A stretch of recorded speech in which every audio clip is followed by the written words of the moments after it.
அஸ்ஸலாமு அலைக்கும். இப்போ ருசியான ஆட்டுக்கால் சாப்ஸ் தான் செய்ய போகிறோம்.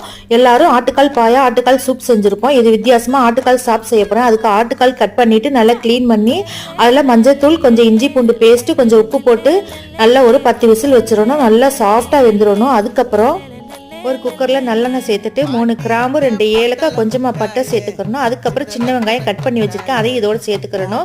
இஞ்சி பூண்டு பேஸ்ட் 2 ஸ்பூன் சேர்த்துக்கிறணும். ஏற்கனவே 1 ஸ்பூன் சேர்த்துருக்கேன். இது நல்லா வதக்கி விட்டுட்டு அதுக்கப்புறம் 2 தக்காளி, கொஞ்சமாக கொத்தமல்லி, புதினா, 1 ஸ்பூன் மிளகாத்தூள் எல்லாத்தையும் சேர்த்து இதுக்கு தேவையான அளவு உப்பு சேர்த்து மூடி ஒரு 5 நிமிஷம் வச்சிடணும். தக்காளி நல்லா கரைஞ்ச பின்னாடி கூட மஞ்சள், சீரகம், சோம்பு சேர்த்து அரைச்ச தூள் சேர்த்துருக்கேன். ஒரு 3 டீஸ்பூன் சேர்த்துக்கணும். இது எல்லாத்தையும் நல்லா வதக்கி விட்டுட்டு ஏற்கனவே வேக வச்சிருக்க ஆட்டுக்காலை அதோட சேர்த்துடணும்.